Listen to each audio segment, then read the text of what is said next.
No preamble. My preamble is what the fuck, but that's really just starting to talk about the movie. Well, let's not let's leave that gift packaged and wrapped under the Christmas tree. We're gonna unwrap it together as a family. You know what? Let's talk about some bullshit before we even introduce ourselves. You know what my preamble is? Is how is it that corporate America, like, totes around that they get things done when objectively, if you meet anybody from a corporate setting, literally their whole job is like getting in the way of the people that actually do their job? I don't know. I don't work in a corporate real space anymore. It's been kind of tits. I've had my the property company wanted to come like do a walkthrough of all the spaces that they own here. Yeah, they wanted to do a LIPA. And so they put a notice that was like, hey, we're going to be here Monday and Tuesday between 9 and 4, like Monday or Tuesday between 9 and 4. So I cleared my schedule for those days. And then they email us on Sunday. And they're like, oh, actually, it's Tuesday and Wednesday. We put the wrong dates. And I was like, excellent. Strike one. And then I put a note on my door because I was like, well, I can't take like several days off of work and keep shuffling my schedule around. So I went and talked to the office lady, put a note on my door that was like, hey, come back at 9 on Wednesday and I can let you in. And then they sent me an email Tuesday night that was like, we'll be there between 9 to 4 on Wednesday. And I was like, no, that's not how this works.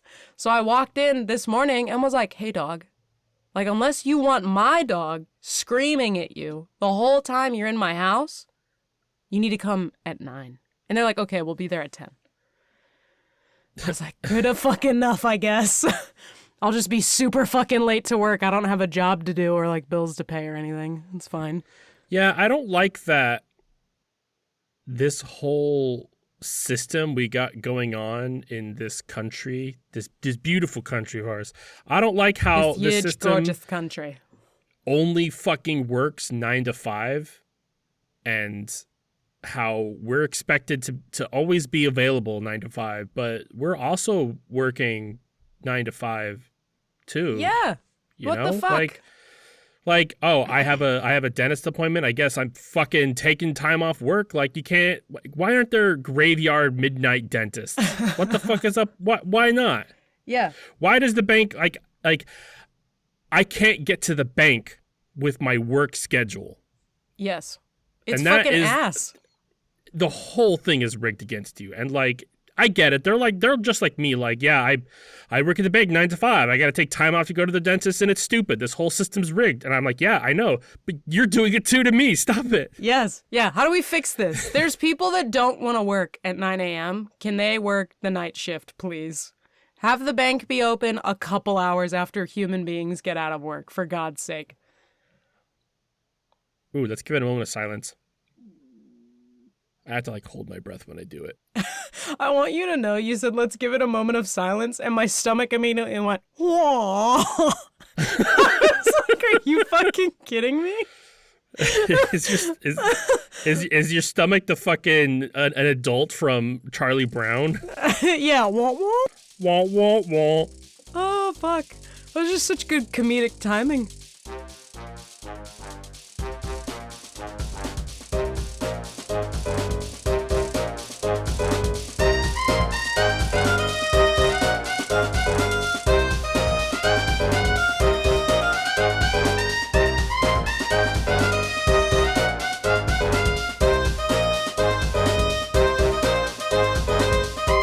Welcome to We Have That Podcast at Home, the only podcast where we film at a live NASCAR race. I'm on-brand Rachel. And I'm Jeff Gordon Gamage.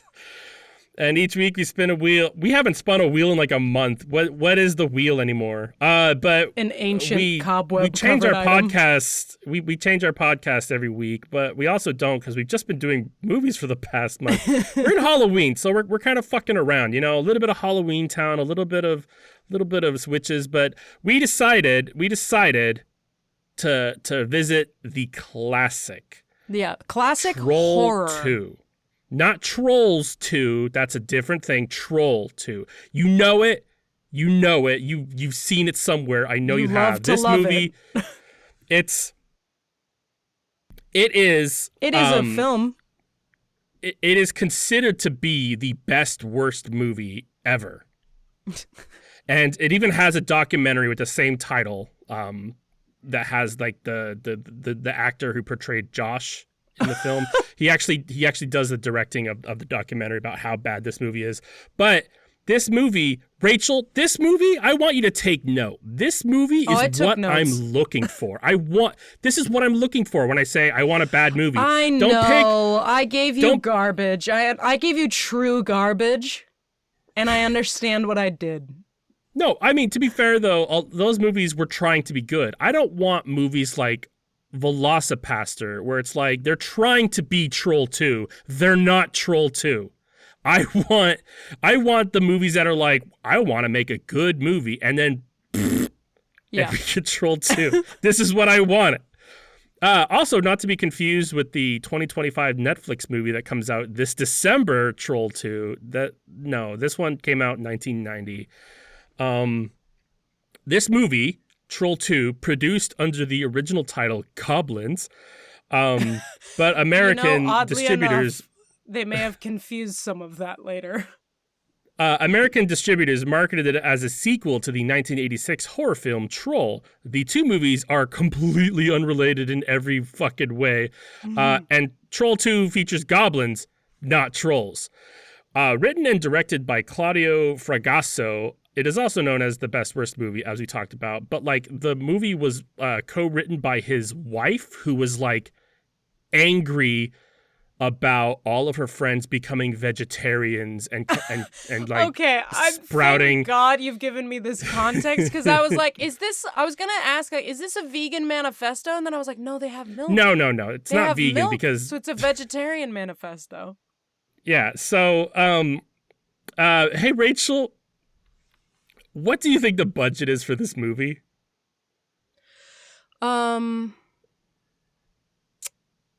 You're wrong. Let's just preface that. $100,000. It is exactly $100,000. Are you joking? Did you look it up? No. This is the only thing I've ever won in my life. That's not true. Were you lowballing it or? Well, once you said you're wrong, I was like, okay.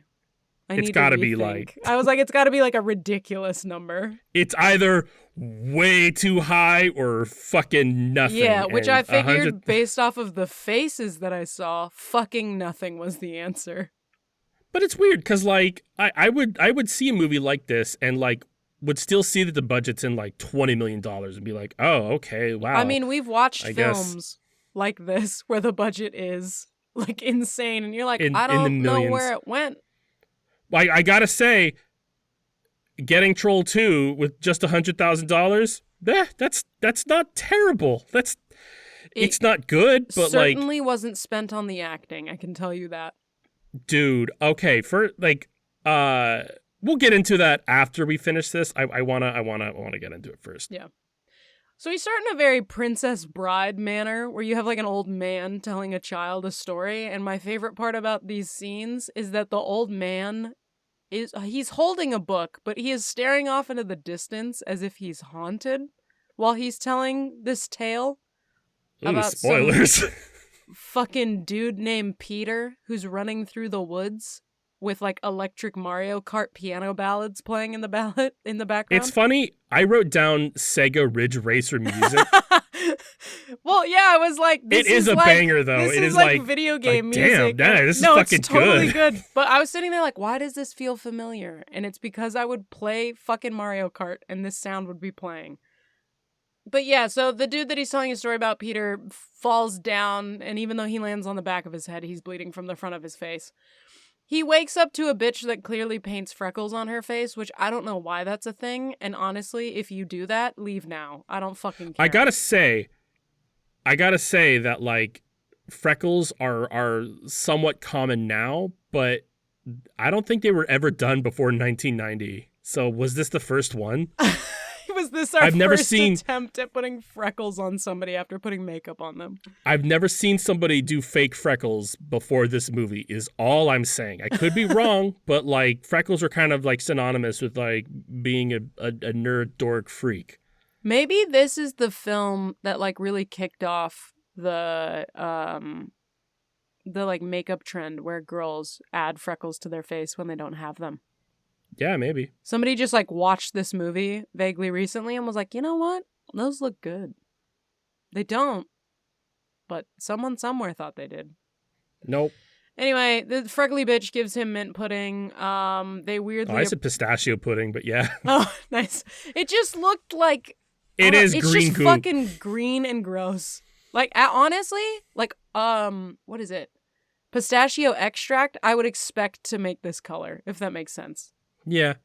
They weirdly replaced the adult man in this scene who's flirting with this woman with a 10-year-old boy, and that's only slightly weird and awkward.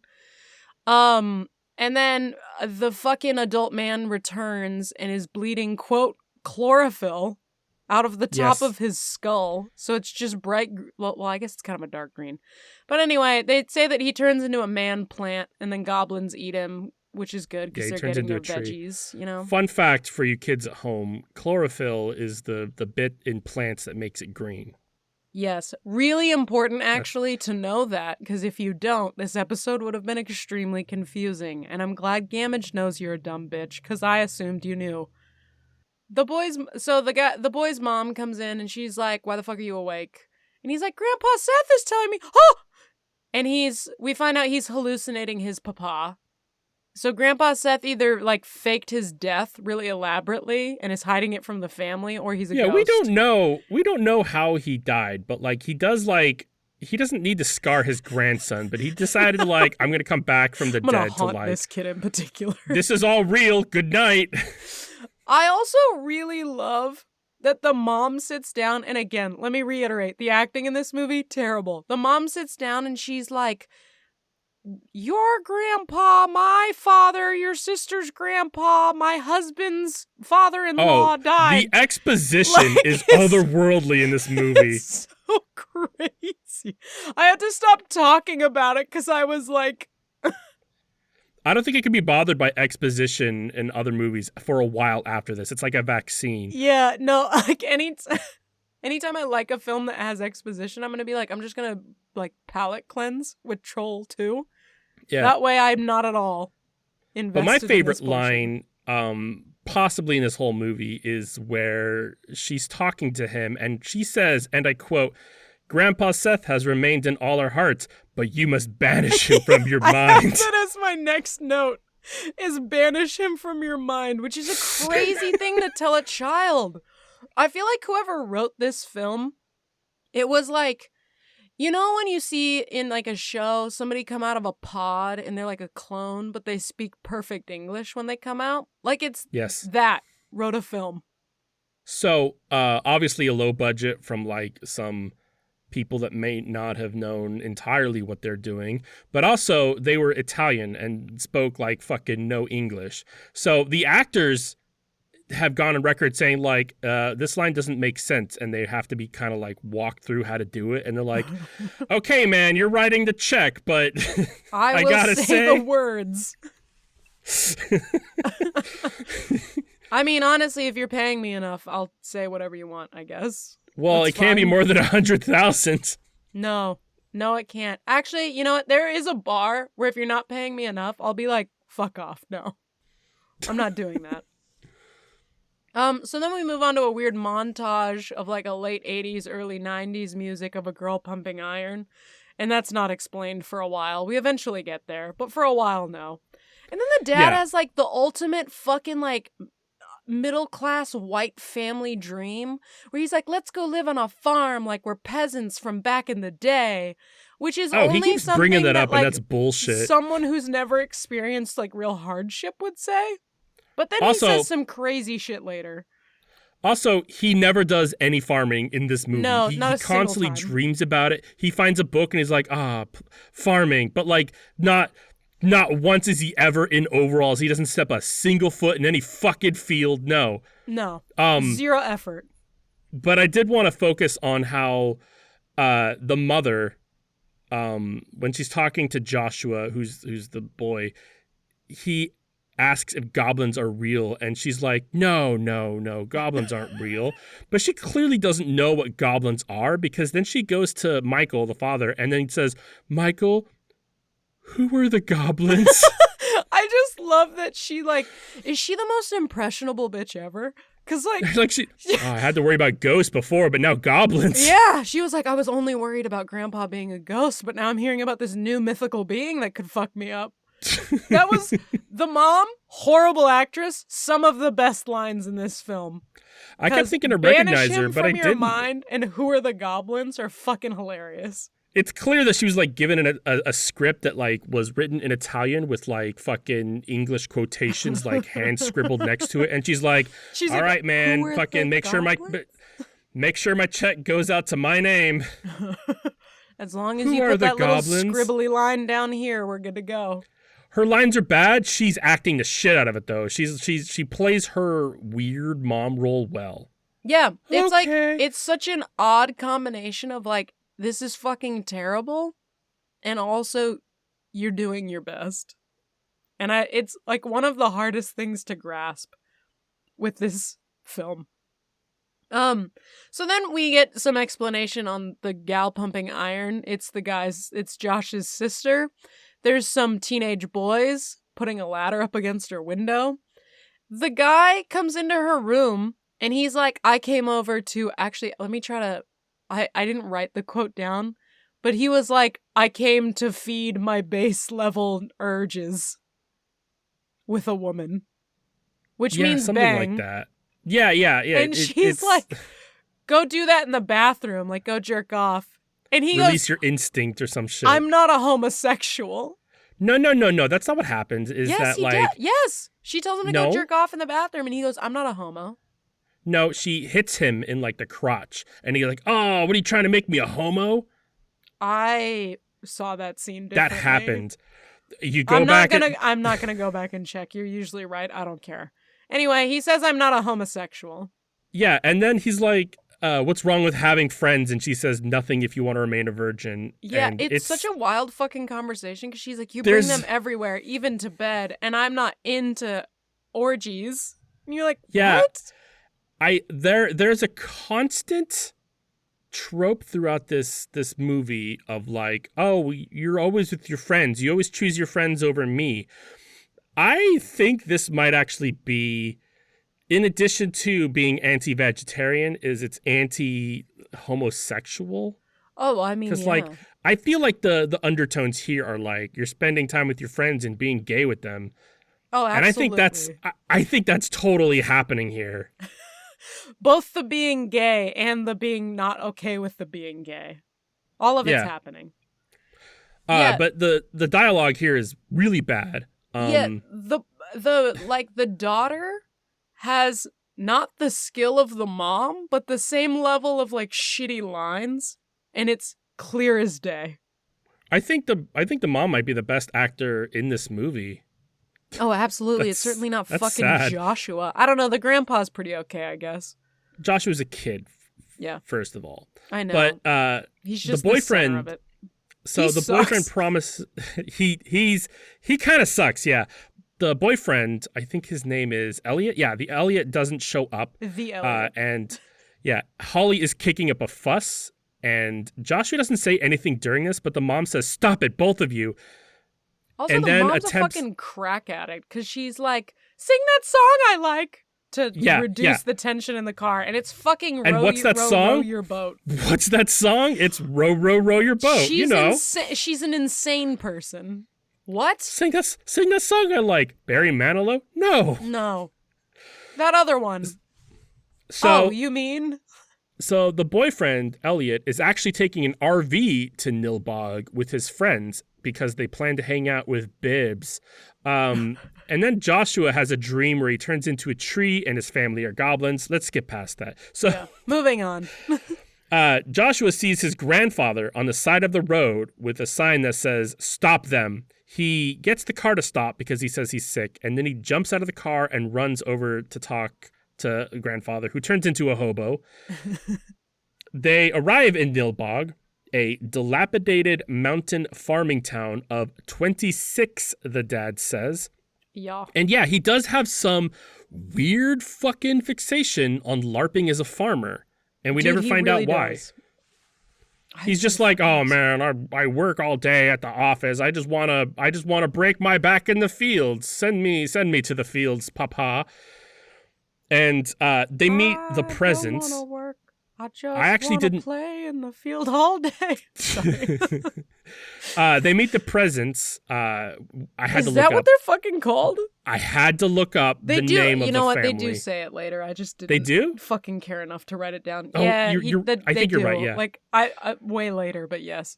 So the presents are the family that they're doing some house exchange bullshit with, which has never.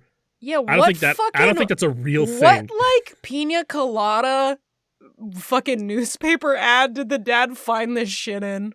You know what? That probably was a thing, though. Is I long for the fields, and he just saw like a fucking crayon scribble in the newspaper, and it's just like that. And the goblins are like, "Wow, I can't believe somebody." The fields. I have fields, and he was like, "Yes, that's what I want." The boy of the family throws a baseball, and Joshua picks it up. It's got green frosting on it that just says, "Eat before we eat you," to Joshua. What I love about that I don't know what is his plan is could mean, if you eat, I will not eat you. Or, like, get fat so that I can marinate you. Could be either or. We'll find out. You're right. I just don't understand the logic of the kid. Like, we're going to eat you. Damage. There isn't. There isn't. Like, it's like the kid throws a baseball, and, like, I half expected his dad to be like, fucking, what are you doing? Yeah, no, nothing. You're going to fucking blow our cover. Yeah. Dumb little shit. No, we're leaving breadcrumbs everywhere so that you figure this fucking mystery out. The exchange family left out quote-unquote dinner for Joshua and his family. It's cakes and cookies. All of it is gross-ass green, and they're so hyped, and I'd be like, what the fuck? Like, picture corn on the cob. There's corn on the cob now with green frosting on it. Green frosting on it. And you're like, yes. Also, 2 kinds of Kool-Aid. Yeah, what was up with that? Because not all of it was green. One was, I think, red. Yes, fact checker, you're right. Maybe. It must have been hard to write frosting on a softball because he does pick it up. It is like wet frosting on the, like you get those little tubes of icing from the baking aisle down any supermarket. Wasn't squished when it rolled across the ground. Yeah, I know. Like he picked it up and it's just like, eat. I don't know what this means, man. What I fucking love about this scene is the whole family's like, oh my God, they made us dinner. And they start eating the shit that I would be like, what the fuck is that? I'm gonna pass. And Grandpa's like, Joshua, tell them not to eat the food, while he's actively distracting Joshua from stopping him from eating the food. And then he's like, wait, you know what? My bad. Let me stop time for you, kiddo. And Josh uses the entire 30 fucking seconds of time. No, stop. Grandpa it is not 30 him. seconds. How long is it? Grandpa, because I counted. Grandpa says you have 30 seconds and then stops time. 1 minute and 11 seconds I counted walking around the fucking table. Creepily staring at them. He's just moving into frame and then moving out of frame and then moving into frame and moving out of frame and staring at the green shit. And then he's granted, you know what?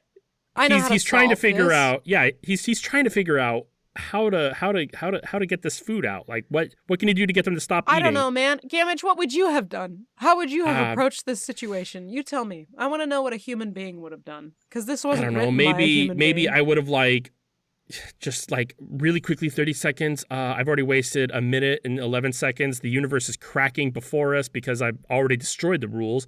I would quickly throw everything out on the ground. Yeah. No. Just false. Just pile it all. That's ridiculous. Why would you waste your time throwing everything on the ground when you could whip your dick out and pee on the food?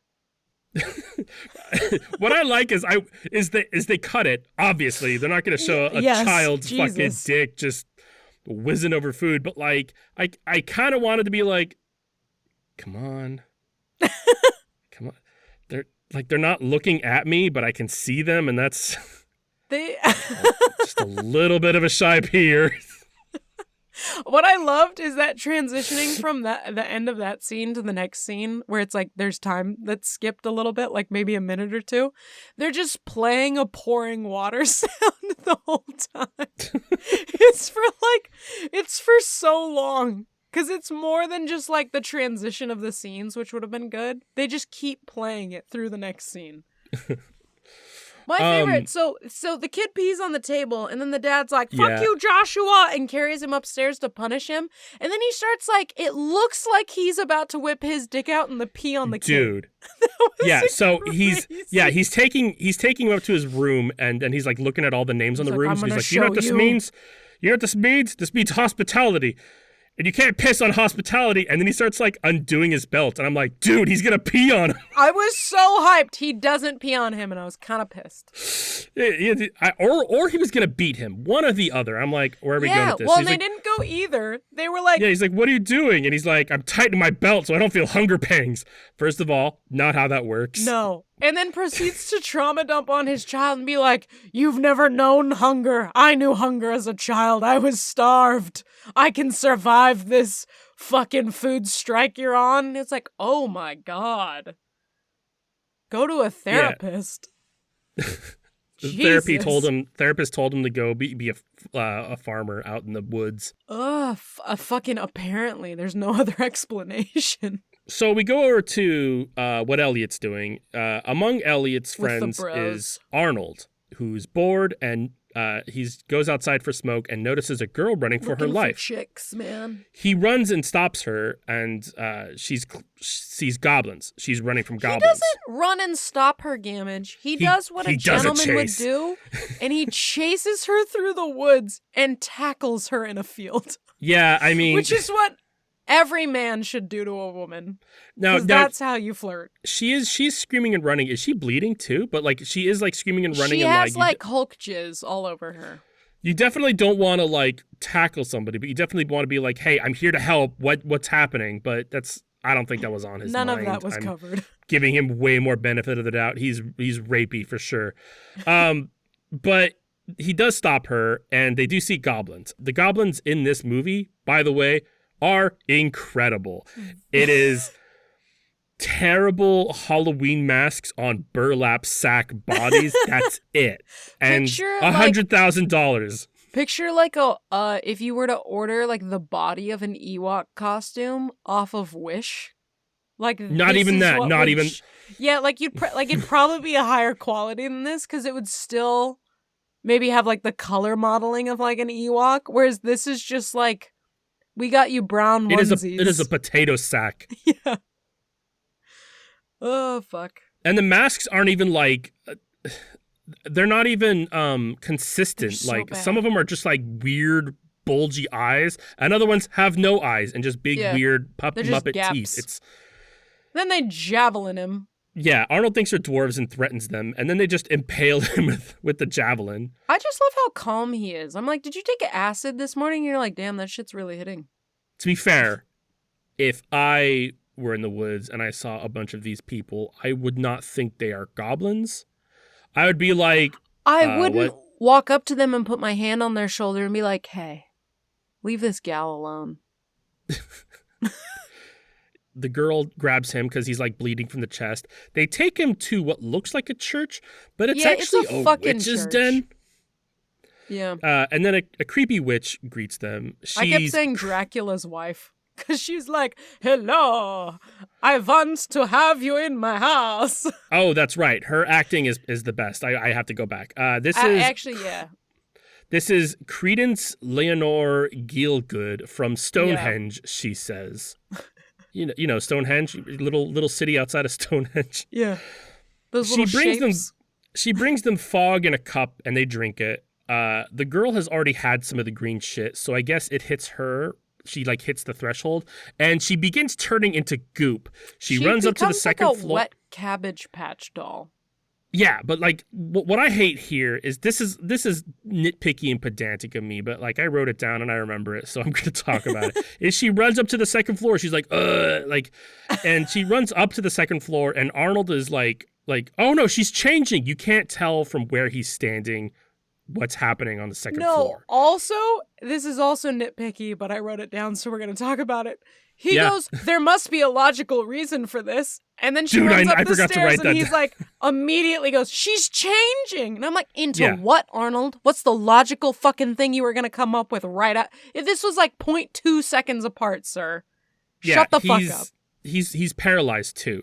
But the goblins like hear the dinner bell. They come out and begin like just fucking grabbing the green goop and putting it into their mouth. Yeah, apparently Dracula's the troll mommy. That's an important feature of this film. Goblins. There are no trolls in this movie, bitch. Actually, fair enough. Not a single fucking troll. They're goblins. Sorry, she's the goblin mommy. Arnold delivers probably the most famous bad line in the world. You have heard it somewhere before, I promise. This is one of those movies you should just watch because, like, we're not doing it justice, but, like, you definitely have, like, watched a YouTube clip somewhere or a movie review and somebody puts this clip in there. I'm not going to say it. I won't. But you know it. You know it in your bones. You know what that line is, and you know how it's delivered, and you're like, ugh. It's time to watch it. This is your sign. I can't believe you've gone this far without having seen it and stumbled onto our shit podcast. And you're like, you know, I haven't seen Troll 2 yet. Go watch it. I mean, we're just going to be talking about it. Why would you do that when you could be watching it? This is a great movie to watch with people who haven't watched it before. I love because it's been like 30 years since I've seen this, and like Brittany hasn't seen it before, so like I got to see her. Yeah, this is for sure reactions. A group movie. Yes. This shit's wild in so many ways. See, the goblins get you to drink chlorophyll so that you turn into veggie poop so that they could eat you because they're vegetarians, not vegans, because vegans are cruelty free and they're clearly cruel. And they drink milk. So back at the house, Holly is dancing in the mirror badly. It's her before bedtime routine. I don't know. Everybody has and one. Then, Don't and judge. then Ghost Grandpa Seth appears to her in the mirror, calling for Joshua. He got the wrong room, I guess. I like how Ghost Grandpa, like, there's a couple, like, is he just blind? Because why would you pop up in the mirror and be like, that's Joshua? Look at those dance moves. Look at he's fly as fuck in there. He's wearing a wig. This movie's beyond reasoning and logic, of course. There's more questions than answers in this movie. Oh god. But my biggest question surrounds what's up with the Ghost Grandpa? Nothing is ever explained. We don't get a background. We don't get why. It's just a fucking I think most of the money is also spent on Ghost Grandpa. Because they're like, in this scene, he's just like a floating head in a mirror.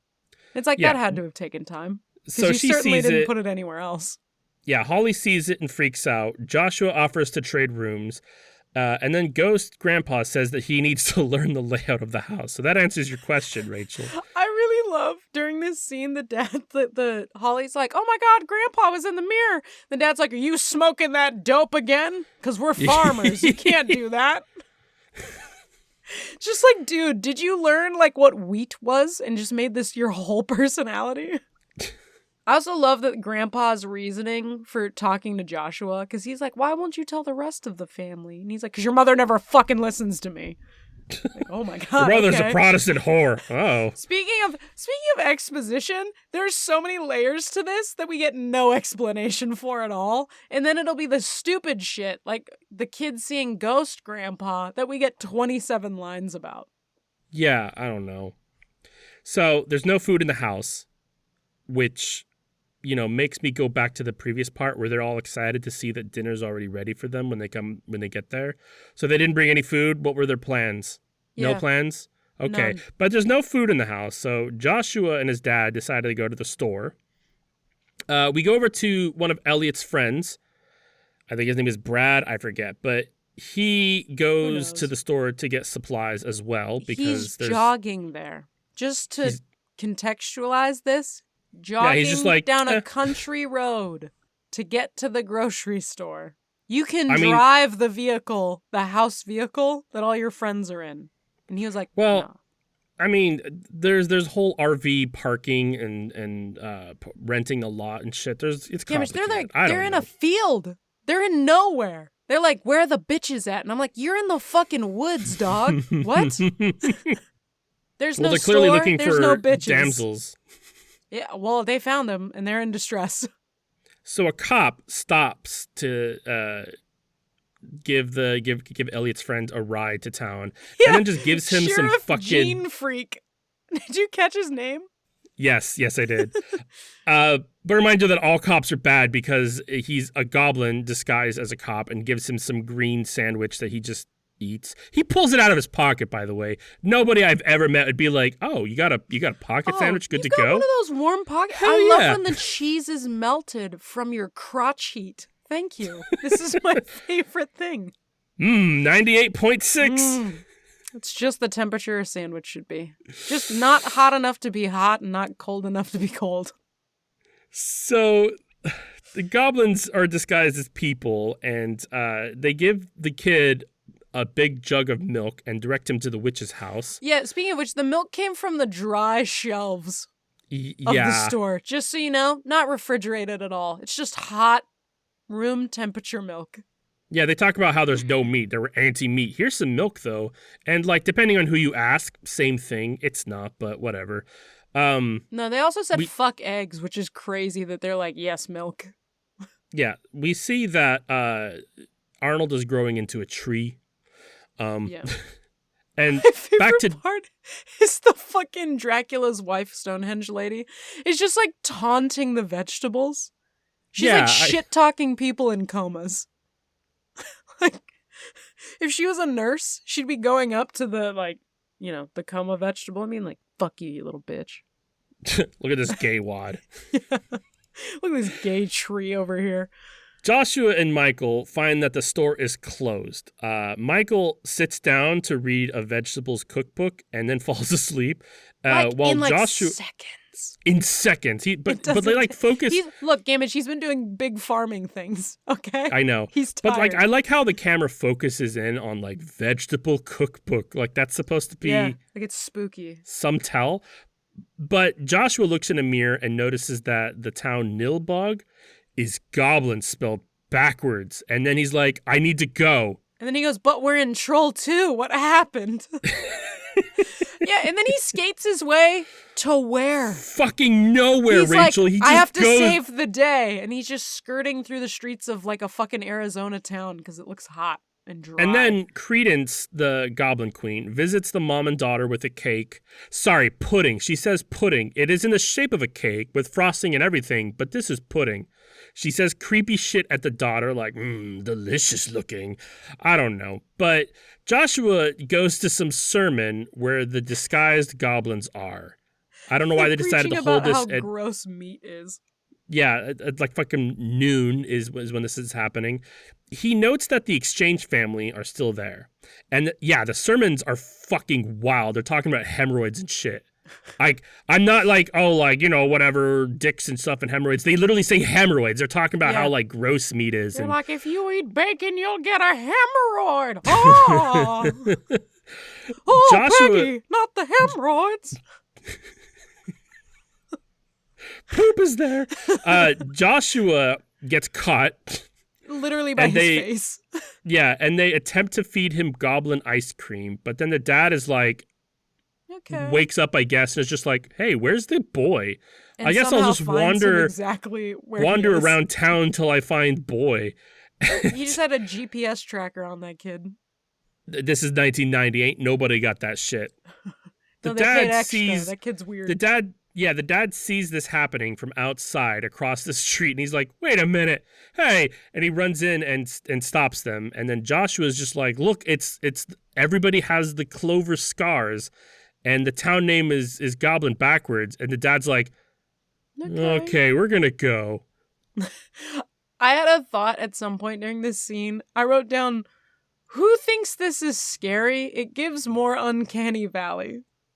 Yes. Where it's just uncomfortable because it's kind of fucked up and weird. So Holly goes to visit Elliot, who we see like the scene before this. Elliot was like laying naked with his friend under the covers. But then she like taps on the door and he comes out and he's like trying to put a shirt on. Like he looks like he just cheated. And he's just like, oh, wow, what a surprise.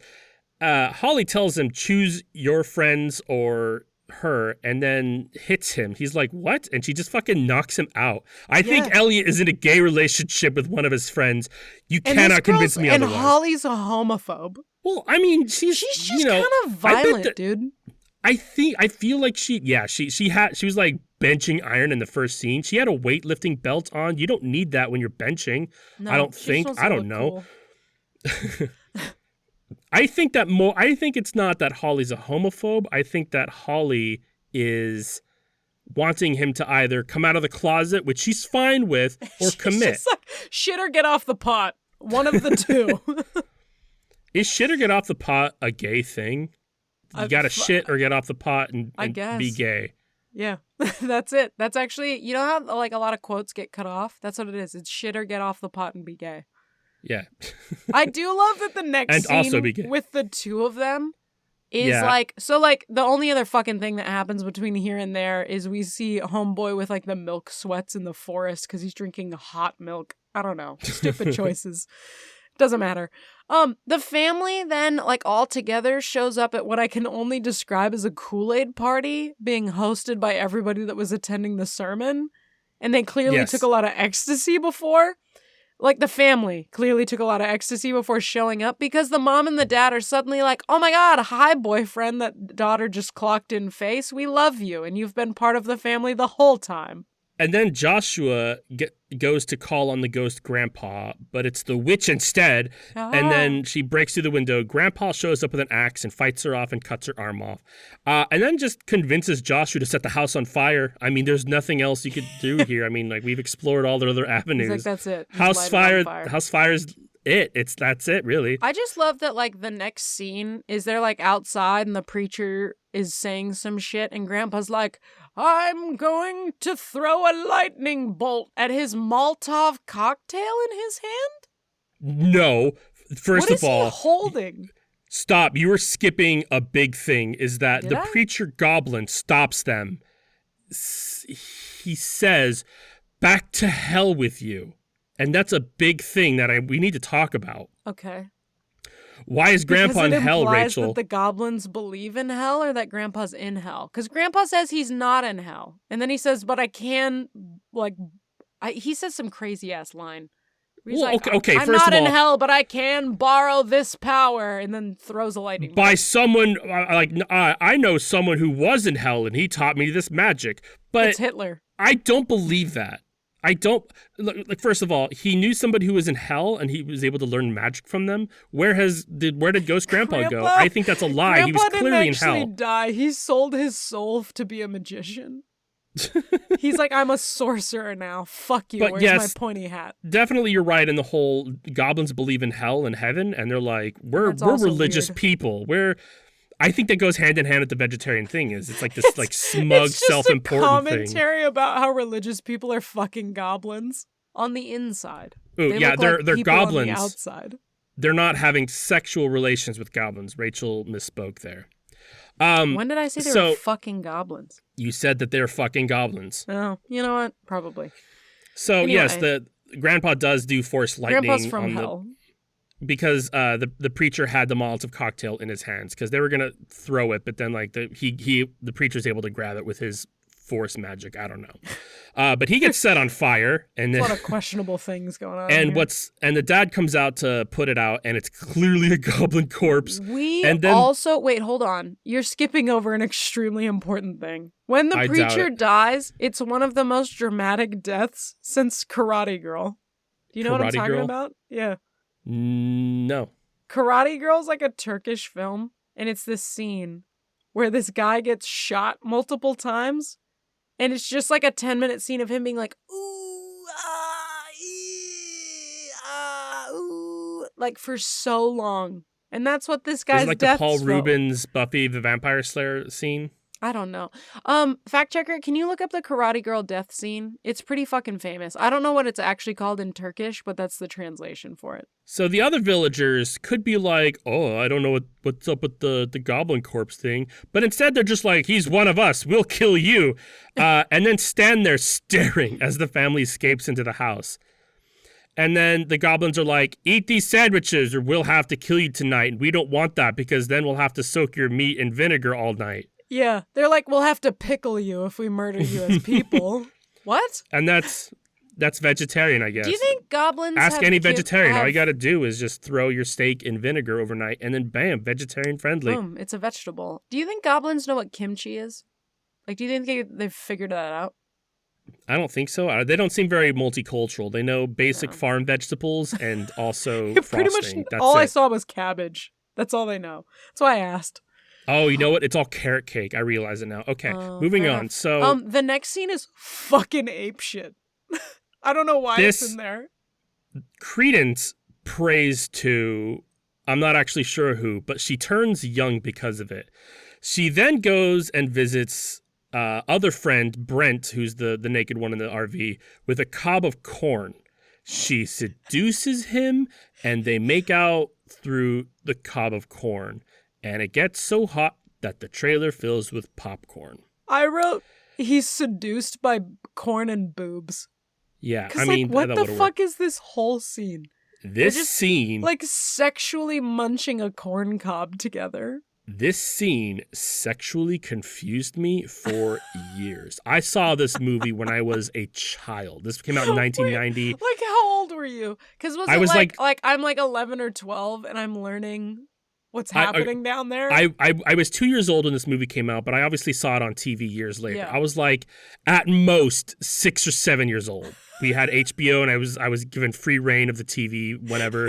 I had working parents and grandparents. I still get hard when popcorn pops. No, that's not it, Rachel. That's not it. It's that I saw this movie long before I even understood the concept of sexual interaction, Yeah. and I was just like, just confused, like not like oh wow. I'm just like, So you were I don't like understand. sexually confused. You were just deeply and emotionally confused. Yes, like it's just like I don't like it's like seeing two aliens like mac on each other, and like I don't. You're like, I don't know what's is going that- where. Is that sex? I don't understand what that is. Is that where babies come from? What I a have thing no frame to of watch reference. when you're like 6. That's what I'm saying. Is I'm like, I don't know what. I don't know any what of this that is. So the family holds a seance for Grandpa Seth. His disembodied voice says, "We only have 10 minutes," which means like an hour or two in his Yeah. No, it's like translation. Halloween Town level of disjointed time. Yeah, and then Joshua turns into a goblin, and then the other Also- goblins. Yeah. I love that, like, also the grandpa was like, there's a magic stone now that we need to get rid of. And it's like, okay, so that's new. Like, Yeah, it's kind so- of been in the background, but again, so much exposition in some places, none in others. And then the other goblins break down the door and they begin to attack the family. Joshua wakes up at the goblin's witch house, which means that the spell actually just swapped him with a goblin that was sitting at the table also. And then Joshua fights with a goblin, and then Grandpa Seth comes to the rescue.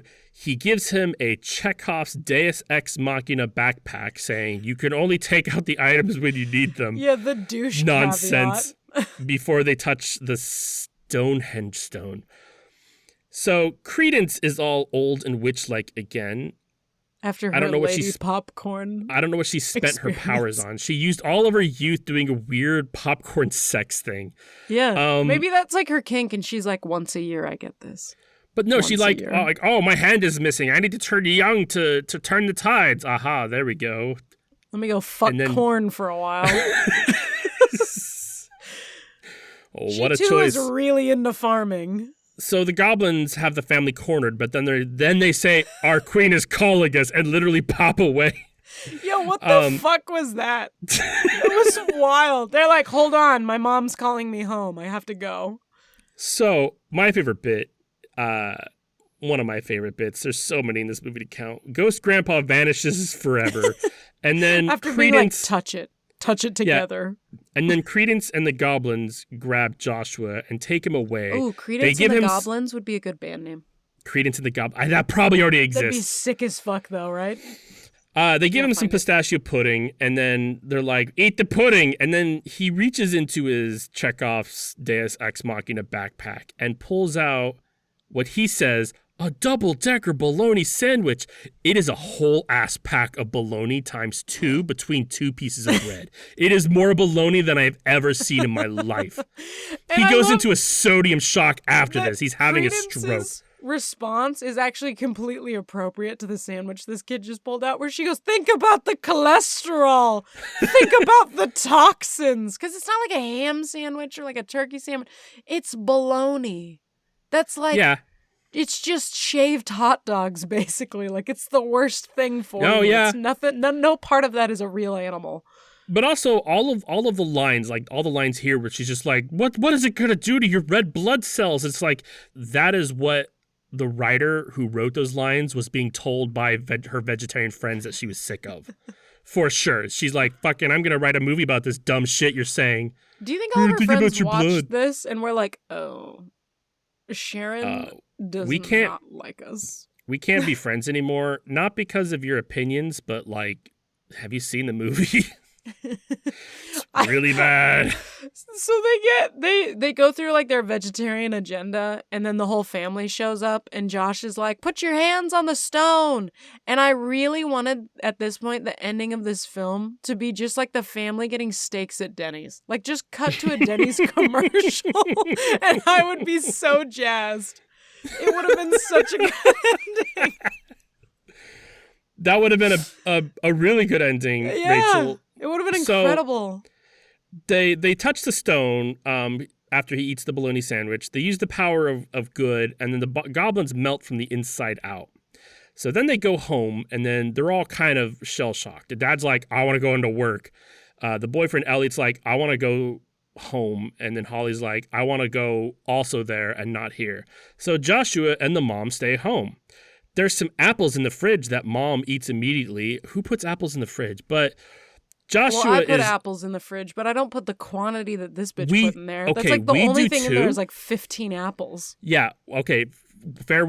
We do. We also put apples in the fridge. We don't have a bowl of fruit in the fridge. No. This is, picture like a bowl.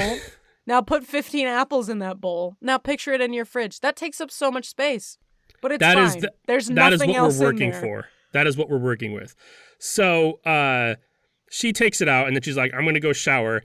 Joshua is like looking around for his mom for like 5 minutes later, and then a baseball rolls to his feet with the same green frosting, and it says some shit like, yummy, mommy is so good. Yeah, so good and tasty. Sorry. Or some shit on there. It's like, So he goes to the... I forgot all about that. Like investment in the like being a little Dutch boy. It's so good and tasty. So good and tasty. So he runs to the shower where there's green goop. She's not there. He goes into the kitchen to find the goblins are just like eating the goop. And the moral of the story is that vegetarians are monsters that can't be trusted. But like she was in the shower and they took her from the shower to go to the dining table. Am I understanding that correctly? I guess. It looks like she like blew up in the shower and the shower's still on and then they're like downstairs. They're eating it. That corpse has tits out, by the way. Yeah. What was the point of that? Like at no point anywhere else were they like boobs. I think there's another scene. It's like everybody got horny halfway through this and they're like, we need the fucking popcorn scene and then I want like, cabbage tits. Horror movies in the 80s all have tits. It's because of the way I once saw a documentary on it of like why anytime there's like a horror movie that's like rated 18 or whatever, they try to like fucking lump boobs in there too to like get as wide of an audience as possible because like that's the only way you're allowed to. But I do think that there's another scene at the witch's house that has like a naked tree lady that's like in the background. I read about it, but I didn't actually see it. When is it supposed to be? Sometime in the witch's house. I wasn't paying attention. I just looked it up and they're like, there's tree tits here. Titties. And I'm like, okay. Damn, I was hoping when you said it was like an 80s trope that they got like most of the way through this film and then they're like, fuck, we forgot about the boobs. Stick them on the mom. Vegetable titties. Speaking of documentary, there is the documentary Best Worst Movie, which is a documentary on this movie. It's about this. I recommend it. Does the documentary cover... Because I feel like there's like at least one child in this world that got an eating disorder from this film. Did they cover that at all? I got weird fucking vibes from this movie just from the corn scene. You got a weird corn fetish. But somebody else is afraid of eating corn because of this. I think I saw the first Troll movie before this. Like, I think it was like a back-to-back feature of Troll and Troll 2 on like HBO or some shit when I was a kid. Mm-hmm. Because I kind of remember that movie too, but like, again, these movies aren't connected. So like somebody at HBO decided to put them on back-to-back. But like, I only remember bits and pieces from Troll 2, being the corn scene and the fucking scene at the end where they're eating the mom. That's it. That's all I remembered as a kid. Well, those are the most important things, you know? Yes. So, Rachel, what did you think of Troll 2? A What did you predominant take away? thought- What did you learn? A predominant thought that I experienced during this film was, why? Why? Why? Like a desperate, like a slightly desperate why. Why? Like a Well, little bit it's pained. It is Italian. I'm Italian. I don't own that. I don't accept that. You kidding me? We have noodles, and somebody brought this into the world and was like, this will hold up. I've not once heard you say Italian ever. So. Just the word Italian? Yeah. Or the language. What I learned from this movie is that vegetarians are bad and cannot be trusted. But they do like milk. They do like milk. Which honestly I don't fucking trust. Because if you drink like a glass of milk before bed, you're a fucking insane person. Who does that? I stand by that. My roommate.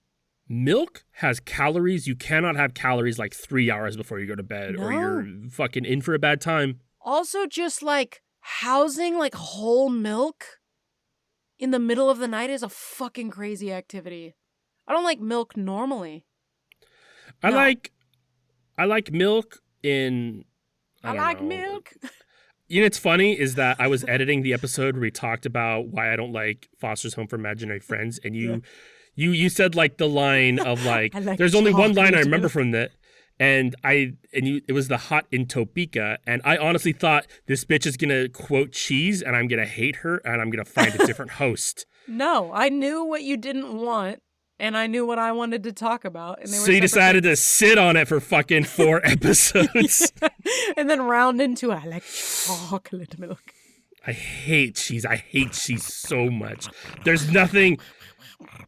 I actually saw like a subreddit. I actually saw a post on. It's fine. I'm going to cut that. I actually saw a post on Reddit earlier about like which of these characters is more annoying. And it had like Cheese and the DW from Arthur, the girl from Ed, and Eddie, Sarah, and some other guy. I don't remember him. I didn't watch the show.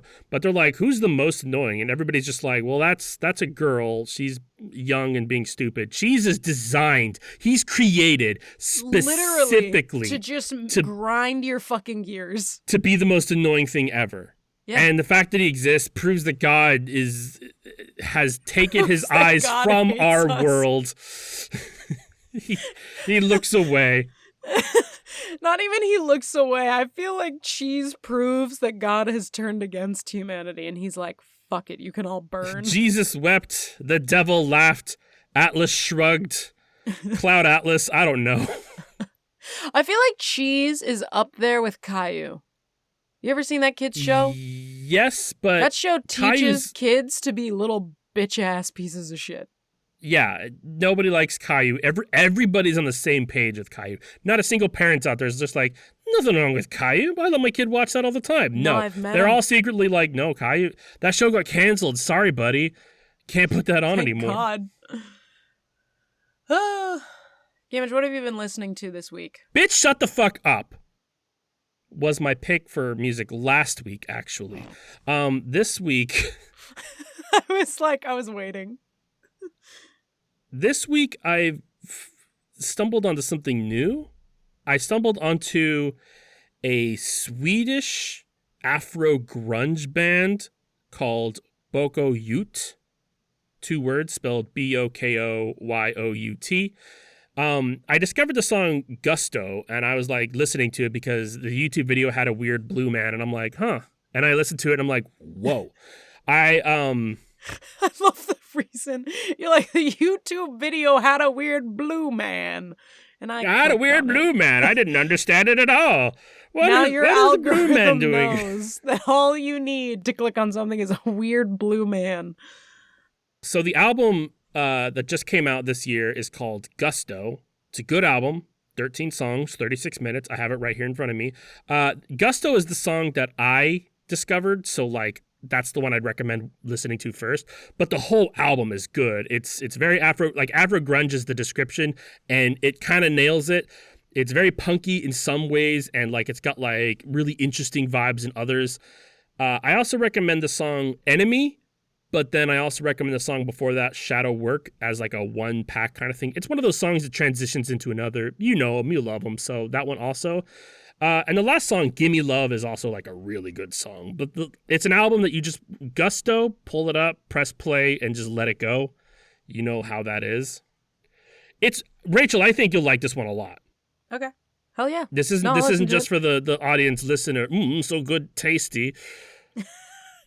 Sorry, I just saw the GIF is up on the Discord. Yeah. So good and tasty. The schnitzel so good, so tasty. This song. He's not German. He's Canadian. So good, so tasty. I know, but the accent you're doing feels like a little like Dutch boy or German boy in Lederhosen. This is kind of a cheat because she's kind of famous. I do famous people all the time. Who cares, I know. Rachel? No, I know. That's give me a famous person. Give me the mainstream stuff. Like it's fine. Okay, bitch. Mariah the Scientist is who I'm suggesting this week. I don't know that one. She had an album come out in 2025. She's like R&B soul. I haven't actually listened to her whole 2025 album, and the song that I'm going to suggest to you to start with is not from there, so you'll get to experience like kind of a progression of music, because this one's from, I think, an album in like 2022. Yeah, I just double checked. But so Mariah the Scientist, I'm going to suggest Spread Thin. And then her newest album that just came out this year is Hearts Sold Separately, which came out at the end of August. So it's like pretty fucking brand spanking new. But it's 10 songs, 35 minutes. Go explore. Hell Go yeah. experience it. And that's what I've been listening to this week. Is it slow? Is it slow? Yeah, I mean, like, is it like slow music? Like, the issue with like sometimes is like when I'm looking for soul music is like some of it's upbeat, some of it's kind of not. She flip flops. Okay. So it like, kind of depends. I want to say from like the things that I've listened to, because I haven't listened to this full album, so I don't have it like locked into my brain. But from what I've listened from her, like there is an up and a down. Okay. That she goes through. Because there's definitely some I don't artists. know if this album like lives in one of those locations or if it coasts. I might just put it on when I clean then. Because, like, there's definitely some artists I love where, like, I know that, like, Kali Uchis is one where I'm like, I love Kali Uchis, but, like, man, that album, her last one, which is supposed to be great, like, I couldn't get through it because, like, I'm falling asleep at work. I need, I need upbeat. Like, I need a little bit more energy, please. Yeah, well, there's some artists that I'm like, there's a time and a place for you. Yes, you're right. And the vibes are kind of off if you're playing in the wrong time and place. Most of the ones I recommend are like high energy because that's where I listen to it is at work where I need that high energy. Oftentimes the albums too, which have one of those. Spotify does like you can partner with somebody and it'll make like a blended playlist between both of your like music styles, and it'll tell you like how compatible your music listening is. And then I made that. And so it'll add things that you've been listening to lately. And I forgot that at work I've been listening to the Sonic the Hedgehog soundtrack. Which Sonic? Fuck, hold on. Let me go look. Adventure 2 Battle? I already know it. No, it's not. Hold on. Sonic Mania original soundtrack. Oh, wow. One of the newer ones. Okay. Yeah. Wild. Yeah, well, I was like, well, I'll try this out. And it ended up, like, it just has the right vibes because it's Sonic. I was like, I know that no matter what era of Sonic I get, it's going to be fine. But yeah, so I was like going through that playlist and there's like all of these like, I don't know, like slow, more like emotional songs. And then you just hear like, which is obviously like not Sonic, but you get my point. I'm glad I don't have. Glad this could muddle the waters here. I'm glad I don't have a feature like that because my listening habits would be like, you matched with this 12-year-old girl, you pedophile. Like, whoa. You freak. I actually kind of have a thing like that too, where it's not Sonic the Hedgehog, but I've recently been like listening to back and forth the soundtrack to the second season of Panty and Stocking with Garter Belt. That's an anime, not one that you'd be familiar with, but like No, not at all. the soundtrack is so fucking killer for it. It's like a couple hours long, and I'm like, this is like a 13 episode anime. Like I can't believe they fucking fit all of these incredible original songs into it. Well, I haven't watched it yet. Fuck, like Cyberpunk's whole soundtrack is really good, and I get that one like has But that's a whole different. following behind it, so that's it's like that's a it's whole game. wildly. But like, there's just I don't know. There's some things that exist in this world where like whoever built them was like, let's pop off in the sound portion of this, and they fucking succeed. Yeah, like Ghost of Yote. I'm still playing that, by the way. There's how was that? It's still great. Baller? I've killed 2 of the Yote 6 now, where I was 0 before. But there's you sound like me trying to describe something I've never played before. I've killed 2 Yote so far. Yeah, I know that that's it's the relevant, game. but it is funny. But there's a mode in there. In the previous game, there's Kurosawa mode, where like if you turned it on, it turned it like black and white and like kind of vinily pitchy, like because it's meant to emulate the Akira Kurosawa movies of old samurai cowboy movies. You know what I'm talking about. But like this one has like a Watanabe mode, which is Shinichiro Watanabe, known for Cowboy Bebop and Samurai Champloo. He's the guy who made that shit. But like if you turn on that mode, then the whole game has like a lo-fi soundtrack to the background of it. Ooh, okay. And the soundtrack for the game is great. It's like samurai, flute and shamisen. It's great. But like this mode, like makes me feel like Samurai Champloo Spider-Man. Not Spider-Man. I force You're of like, habit. I just threw those words in there. Well, anything that's cool is Spider-Man. Makes you feel like Spider-Man. Well, no, it does make you feel like you're like playing a Samurai Champloo game, because like it's Samurai Champloo, also on the list of anime you should watch. It's a very chill samurai anime. You watched Blue Eye Samurai on Netflix, right? Dude, yeah, it's incredible. It's okay, cool. That's on my list of things that I need to watch. Yes, it's. I was recommending it last year. Yeah. Well, that was our show. I remember you talking about it. Thank you for listening. If you liked what you heard, okay, or you too think that a troll and a goblin are the same fucking thing, or you think Cabbage is an annoying little Dutch boy who thinks it's yummy, Blue Sky. Please like and subscribe on whatever your most favorite That is my schnitzel. If you want us to talk about a thing, I have found email me us at whtpah@gmail.com. That's woodpaw@gmail.com. You can also follow us on Instagram. Wow, we have a lot less German listeners this episode. Our German audience has dried up. Or WHTPAH on Blue Sky. That's woodpaw on Blue Sky. How funny would it be if the German audience doubled? We're still in a month of Halloween when we do our next one, right? Yes, tomorrow. Next week will be our Halloween episode. It's going to come out on the 30th. So what are we going to do for that episode? Are we spinning? We should spin. Let fate decide. But there's more Halloween movies to do. Yeah, okay, spin. Do you have a good Halloween movie though? That's like you have set in your mind? Troll 2 was... You're like, that was it? That was all I had. You know what's fucked up? I straight up spun the wheel and it was like movie review. Oh, really? Damn, I guess we'll figure it out. Serious. We'll figure it out. Well, good fucking luck. There's That's one fate. more I've been of off-brand this shit. damaged. And I've been off-brand Rachel. And this has been We Have That Podcast at Home. Don't eat anything weird and chlorophyll green. What?